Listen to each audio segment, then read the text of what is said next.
La espiritualidad del ser humano. Un ensayo de Mariano Artigas.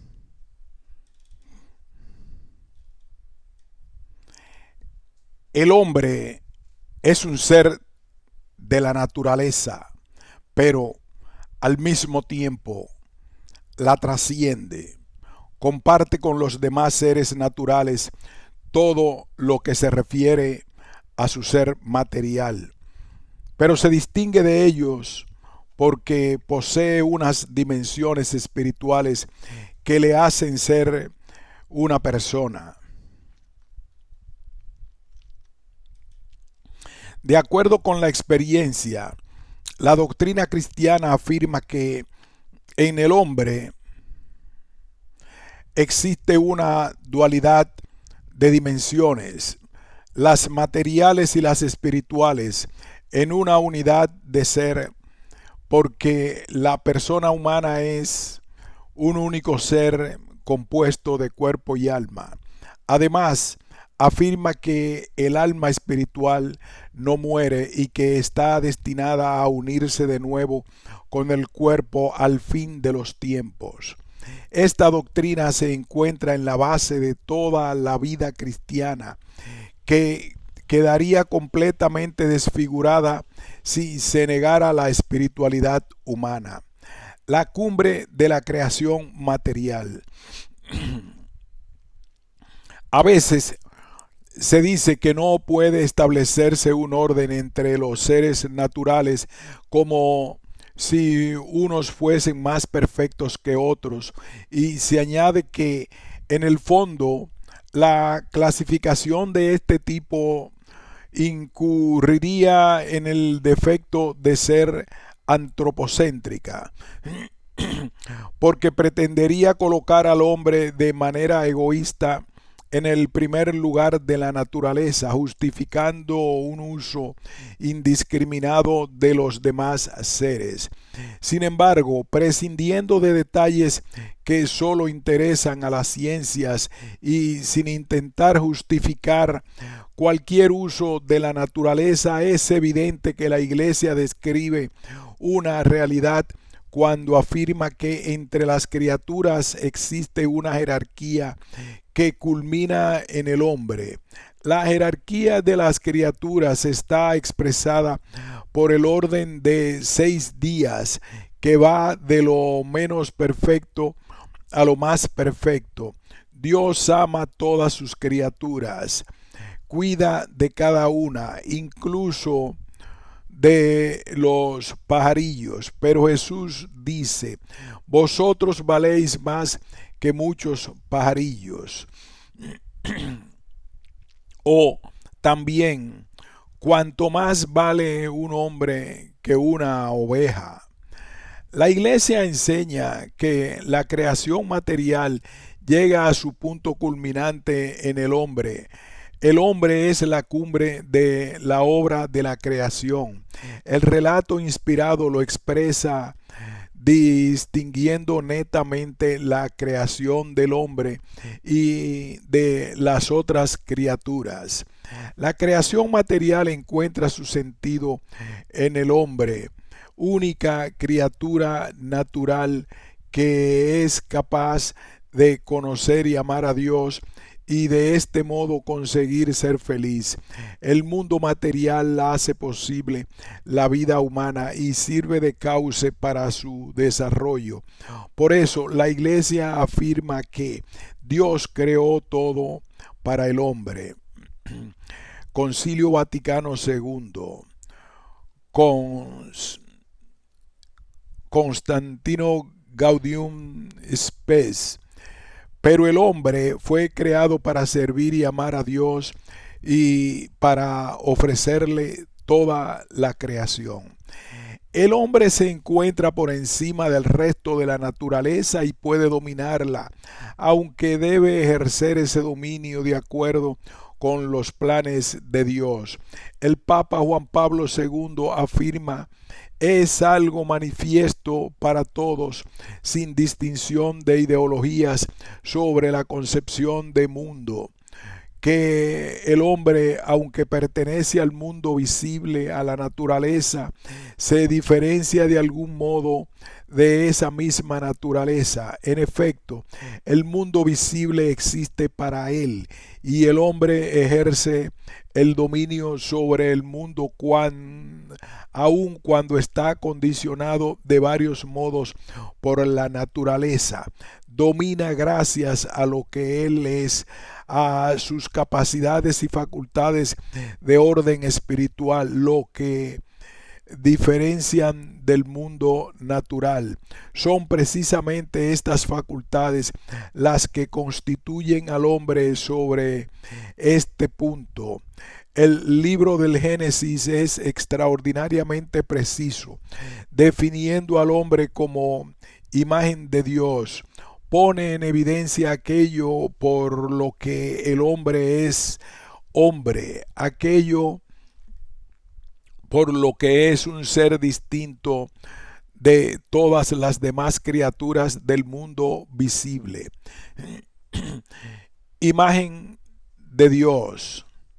Todas las criaturas reflejan de algún modo las perfecciones divinas, pero entre los seres naturales solo el hombre participa del modo de ser propio de Dios.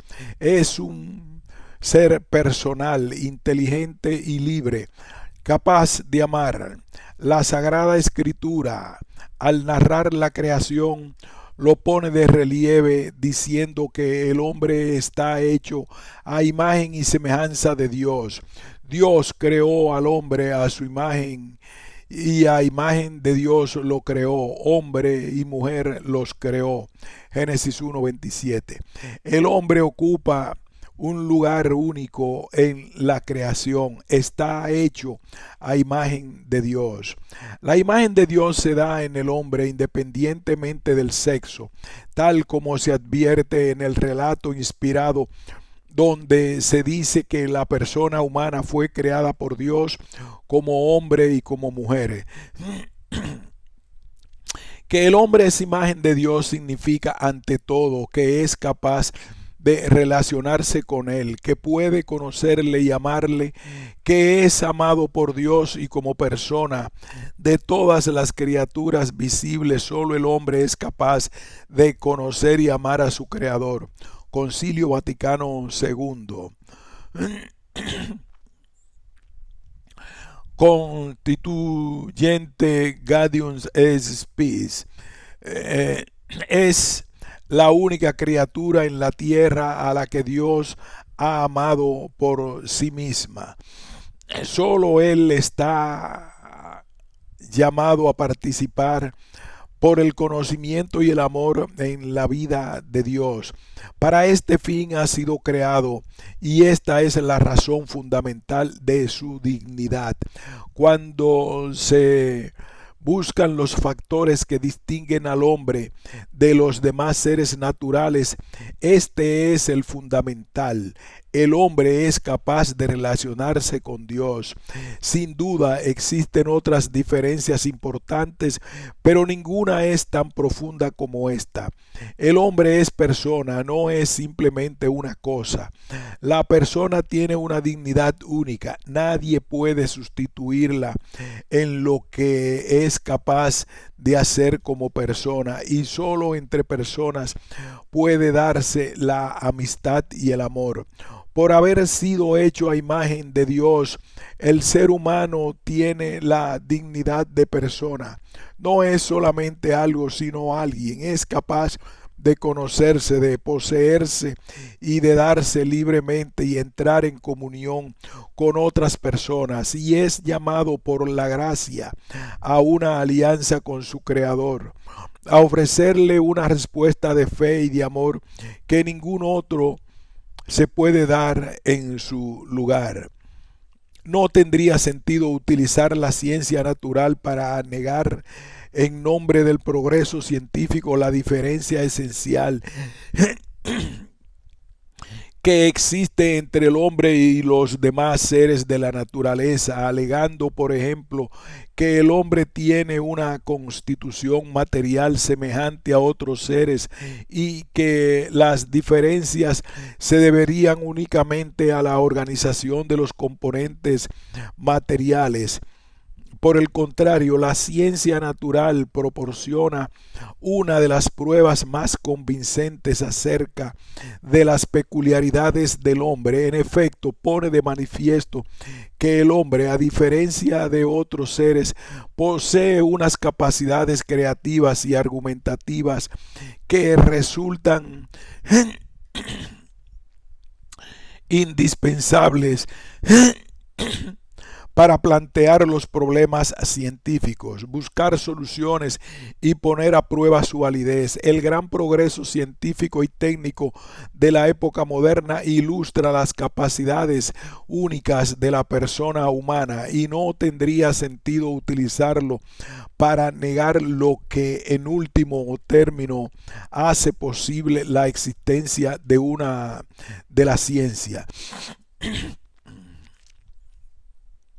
Unidad y dualidad.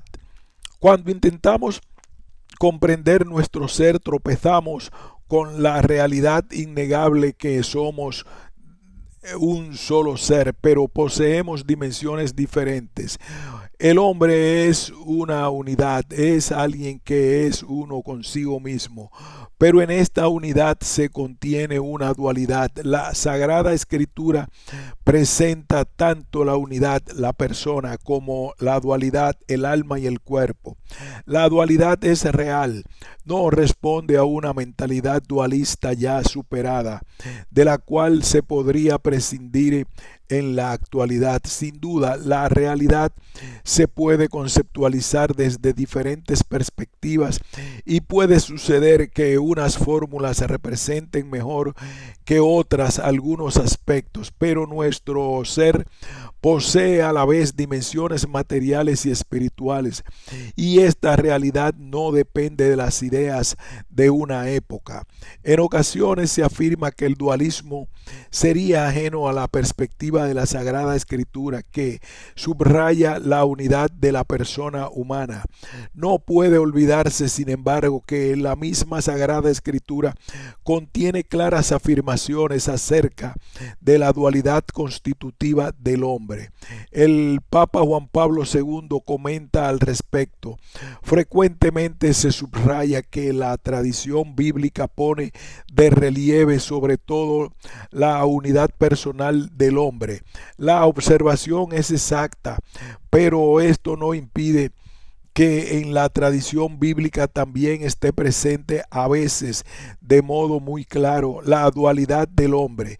Esta tradición se refleja en las palabras de Cristo: no tengáis miedo de los que matan el cuerpo, pero no pueden matar el alma. Temed más bien al que puede hacer perecer el alma y el cuerpo en la gehenna.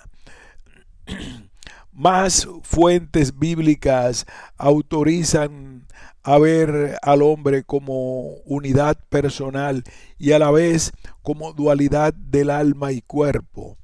Y este concepto ha sido expresado en la entera tradición y en la enseñanza de la Iglesia. Cualquier explicación fidedigna debe respetar los datos seguros de la experiencia humana que se refieren tanto a la unidad de la persona como a la dualidad de sus dimensiones básicas. Las dificultades para conceptualizar ambos aspectos a la vez indican que el hombre es un ser complejo y nada se ganaría simplificando arbitrariamente el problema, alma y cuerpo. Para expresar la dualidad constitutiva del ser humano durante siglos se ha utilizado una terminología ya clásica según la cual el hombre está compuesto de alma y cuerpo. La Iglesia ha utilizado esta terminología en sus formulaciones, introduciendo a la vez las aclaraciones necesarias. Por ejemplo, que alma y cuerpo no son substancias completas y que el alma es forma substancial del cuerpo. Cuando la iglesia habla de alma y cuerpo, se refiere a las dimensiones espirituales y materiales de la persona humana, que es un ser único, pero también subraya que el alma espiritual trasciende las dimensiones materiales y por tanto subsiste después de la muerte. Cuando las condiciones materiales hacen imposible la permanencia de la persona en el estado que le corresponde en la vida terrena.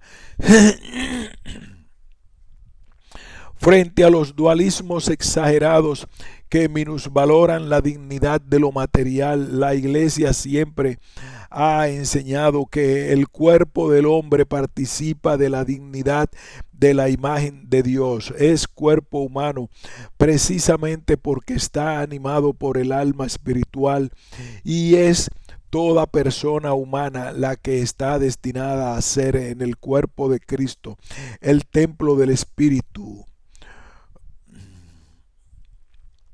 En la Sagrada Escritura el término alma se utilizó con diferentes significados. A veces designa la vida humana o toda la persona, pero designa también lo que hay de más íntimo en el hombre y de más valor en él, aquello por lo que es particularmente imagen de Dios. Alma significa el principio espiritual en el hombre. Este es el sentido en que se habla del alma cuando se afirma que la persona humana se compone de alma y cuerpo. Sin duda, lo más importante es el contenido de la doctrina. Las palabras con que se expresan puede variar siempre que se respete el contenido auténtico de la doctrina. Con respecto al alma humana, entre lo que en nombre de Cristo enseña la Iglesia se encuentra lo siguiente. La Iglesia afirma la supervivencia y la subsistencia después de la muerte de un elemento espiritual que está dotado de conciencia y de voluntad, de manera que subsiste el mismo yo humano. Para designar este elemento, la Iglesia emplea la palabra alma, consagrada por el uso de la Sagrada Escritura y de la tradición, aunque ella no ignora que este término tiene en la Biblia diversas acepciones. Opina, sin embargo, que no se dan razón alguna válida para rechazarlo y se considera al mismo tiempo que un término verbal es absolutamente indispensable para sostener la fe de los cristianos. Unidad de alma y cuerpo. El Concilio Vaticano II expresa la simultánea unidad y dualidad de la persona humana con una fórmula breve y lapidaria: corpore et anima unus. Uno en cuerpo y alma, el hombre, por su misma condición corporal, reúne en sí los elementos del mundo material, de tal modo que por medio de él estos alcanzan su cima y elevan la voz para la libre alabanza del Creador. La unidad de la persona humana siempre ha sido enunciada por la Iglesia frente a los dualismos exagerados. En uno de los concilios ecuménicos se utilizó la terminología aristotélica para subrayar precisamente que alma y cuerpo forman una única realidad. La unidad del alma y del cuerpo es tan profunda que debe considerar al alma como la forma del cuerpo. Es decir, gracias al alma espiritual, la materia que integra el cuerpo es un cuerpo humano y viviente. En el hombre, el espíritu y la materia no son dos naturales unidas, sino que su unión constituye una única naturaleza. En definitiva, el hombre creado a imagen de Dios es un ser a la vez corporal y espiritual, o sea, un ser que por otra parte está unido al mundo exterior y por otra lo trasciende en cuanto espíritu.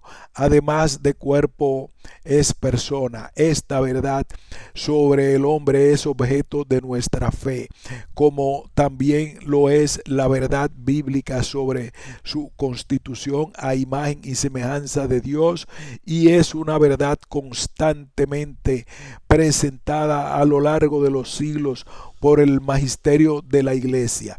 La persona humana es una síntesis de lo material y lo espiritual. En su propia naturaleza une el mundo espiritual y el mundo material. Una importante consecuencia de esta doctrina es que las dimensiones materiales son buenas y queridas por Dios. La persona humana creada a imagen de Dios es un ser a la vez corporal y espiritual. El relato bíblico expresa que la realidad con el lenguaje simbólico cuando afirma que Dios formó al hombre con polvo de su suelo e insufló en sus narices aliento de vida y resultó el hombre un ser viviente. Por tanto, el hombre en su totalidad es querido por Dios. El cuerpo es algo bueno, querido por Dios y destinado a la vida eterna. Por consiguiente, no es lícito al hombre despreciar la vida corporal, sino que por el contrario tiene que considerar su cuerpo bueno y digno de honra, ya que ha sido creado por Dios y que ha de resucitar en el último día. La espiritualidad del alma humana. En algunas épocas la Iglesia ha debido subrayar la bondad del cuerpo frente a quienes proponían un espiritualismo que condenaba como malo todo lo relacionado con lo material. En la actualidad, con frecuencia se debe hacer frente al extremo opuesto, un materialismo que desconoce las dimensiones espirituales y pretende reducir al hombre a las dimensiones materiales que pueden ser estudiadas mediante los métodos de las ciencias empíricas. En este contexto, el Papa Juan Pablo II ha subrayado que el hombre se parece más a Dios que a la naturaleza. Son conocidas las numerosas tentativas que la ciencia ha hecho y continúa haciendo en varios ámbitos para demostrar los lazos del hombre con el mundo natural y su dependencia de él, a fin de insertarlo en la historia de la evolución de las diversas especies. Respetando tales investigaciones, no podemos limitarnos a ellas. Si analizamos al hombre en lo que asemeja a ese mundo, en este sentido,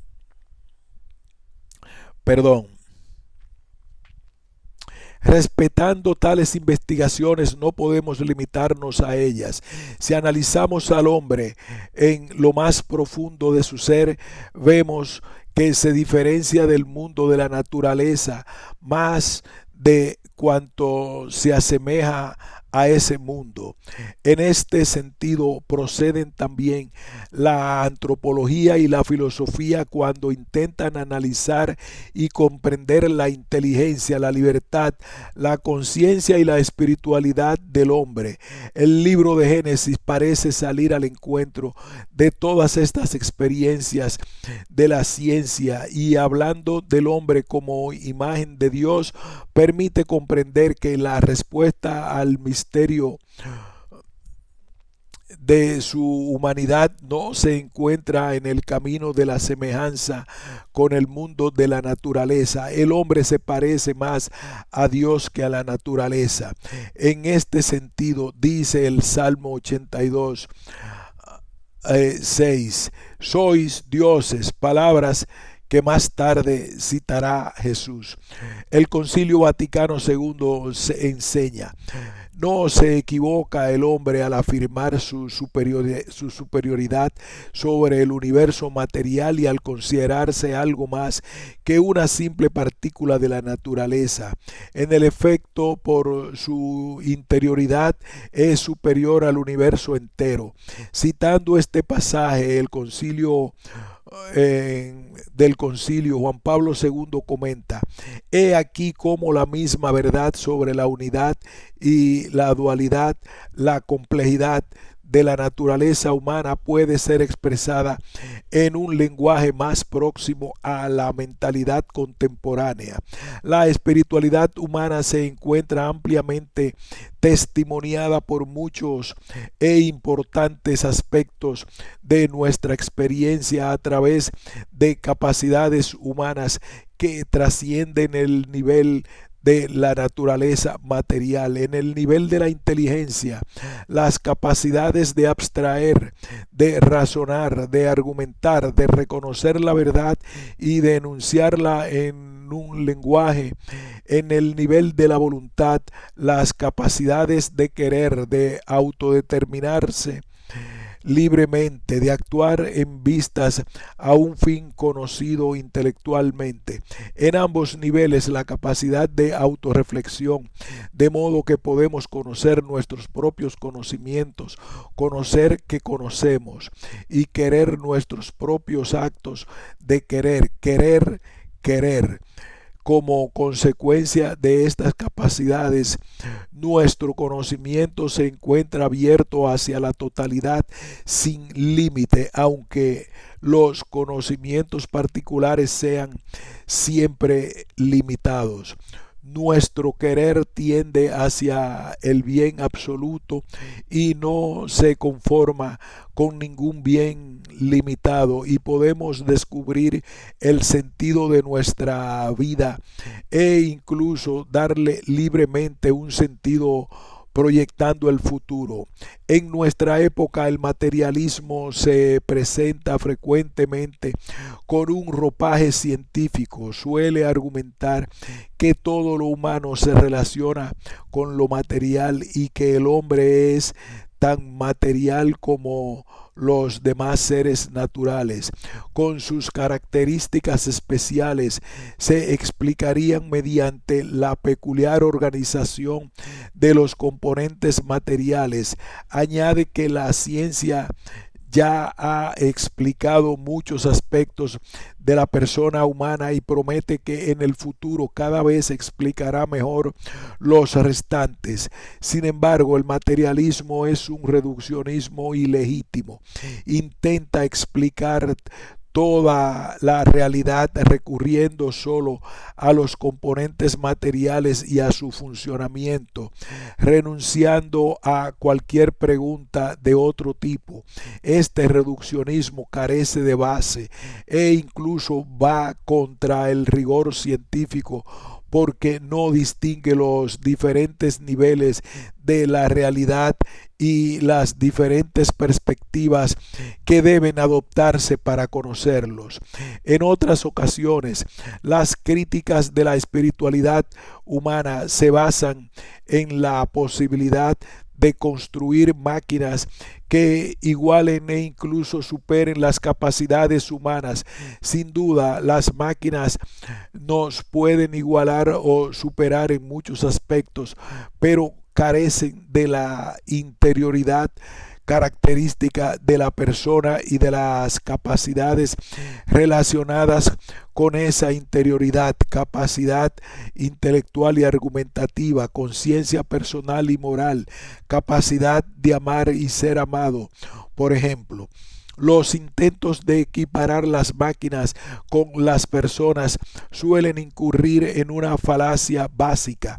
Exigen que se defina la persona humana en función de unas operaciones concretas que pueden ser imitadas por las máquinas. La inmortalidad del alma humana.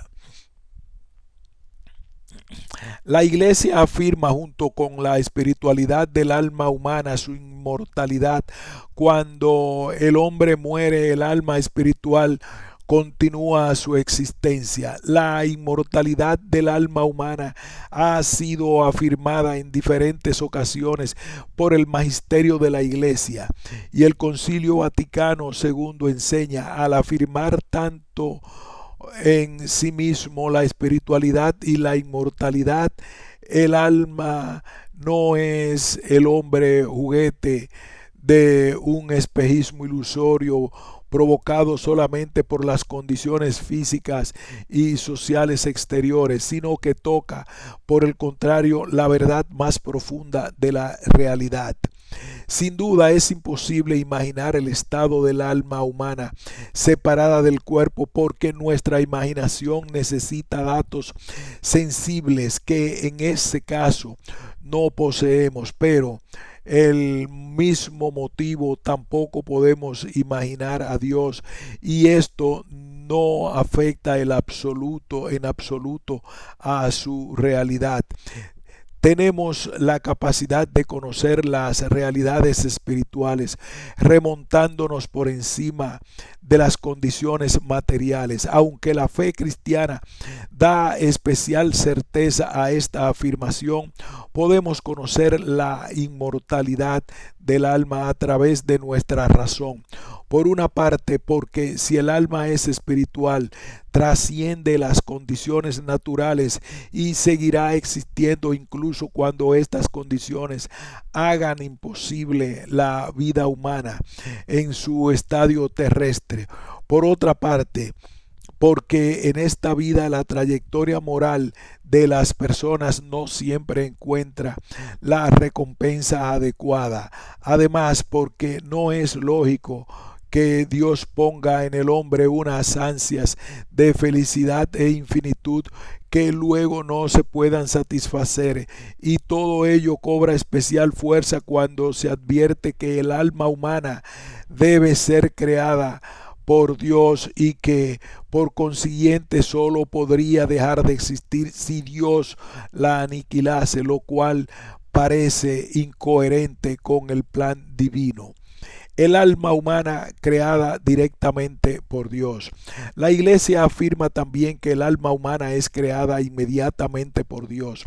El Papa Pío XII, a propósito de la aplicación de las teorías evolucionistas al hombre, advirtió que el cuerpo podía proceder de otros organismos, y señaló que, en cambio, la fe católica nos obliga a mantener que las almas son creadas inmediatamente por Dios. En el credo del pueblo de Dios, formulado por el Papa Pablo VI, se lee: creemos en un Dios y también creador, y en cada hombre del alma espiritual e inmortal. Con esta doctrina, el magisterio de la Iglesia a lo largo de los siglos ha salido al paso de diferentes errores como el priscilianismo, el traducianismo, el emanacionismo. Los priscilianos, siguiendo a Orígenes, afirmaban que las almas tenían una existencia previa y que, como consecuencia de algún pecado, habían sido arrojadas a la existencia terrenal. Los traduccionistas, queriendo explicar la transmisión del pecado original, afirmaban que el alma humana es engendrada por los padres. Según los emanacionistas, el alma humana es una parte de Dios. En nuestra época a veces se habla de una emergencia de las características humanas que provendrían en definitiva de la materia, pero las dimensiones espirituales no se pueden reducir a un resultado de fuerzas y procesos materiales, porque se encuentran en un nivel superior al material. En esta línea, el Papa Juan Pablo II, recordando la enseñanza de Pío XII a propósito de la evolución, afirma: la doctrina de la fe afirma invariablemente, en cambio, que el alma espiritual del hombre es creada directamente por Dios. El alma humana, de la cual depende en definitiva la humanidad del hombre siendo espiritual, no puede emerger de la materia. El catecismo de la Iglesia Católica enseña, con su apertura a la verdad y a la belleza, con su sentido del bien moral, con su libertad y la voz de su conciencia, con su aspiración al infinito y a la dicha, el hombre se interroga sobre la existencia de Dios. En estas aperturas percibe signos de su alma espiritual, la semilla de la eternidad que lleva en sí al ser irreductible de la sola materia. Concilio Vaticano II, constituido Gaudium et Spes. Su alma no puede tener origen más que en Dios, y remitiendo a las enseñanzas del Concilio Lateranense V de Pío XII y de Pablo VI, añade: la Iglesia enseña que cada alma espiritual es directamente creada por Dios. Encíclica Humani Generis, Pablo VI. Credo del pueblo de Dios no es producida por los padres y que es inmortal. Concilio V de Letrán. No perece cuando se separa del cuerpo en la muerte y se unirá de nuevo al cuerpo en la resurrección final. La creación inmediata del alma humana no significa que otras realidades estén sustraídas a la acción divina, y tampoco significa un cambio por parte de Dios que es inmutable. La acción divina se extiende a todo lo creado, pero en el caso del alma humana, el efecto de la acción divina posee un modo de ser que trasciende el ámbito de la naturaleza material, y ese modo de ser, la espiritualidad, es lo más característico del hombre, lo que le hace persona, capaz de amar y de ser feliz, partícipe de la naturaleza divina, sujeto irrepetible e insustituible que es objeto directo del amor divino. La espiritualidad humana y la vida cristiana. La doctrina de la Iglesia sobre el alma humana no es algo meramente teórico, tiene importantes repercusiones en muchos aspectos de la vida cristiana. Por ejemplo, la vida moral no tendría sentido si no se admitiera la libertad que supone la espiritualidad. De hecho, algunas confusiones doctrinales y prácticas arrancan de esa base. Se niega la espiritualidad, se reduce la persona a los condicionamientos materiales, características genéticas, impulsos instintivos, condiciones físicas de vida, y se niega que exista auténtica libertad. En consecuencia, el cristianismo se reduciría a la lucha por unas metas que pueden ser legítimas, pero que se refieren solo a la vida terrena. La lucha por alcanzar la virtud y evitar el pecado no tendría sentido, o en el mejor caso, las nociones de virtud y pecado deberían reinterpretarse, alterando toda la enseñanza moral de la Iglesia. Si no se admitiese la inmortalidad del alma, tampoco tendría sentido la escatología intermedia, o sea, el estado de las almas después de la muerte y antes de la resurrección final. Sin embargo, la Iglesia ha definido solemnemente que el destino del alma queda decidido inmediatamente después de la muerte, y yendo al cielo o al infierno, o en su caso, yendo al cielo después de la necesaria purificación.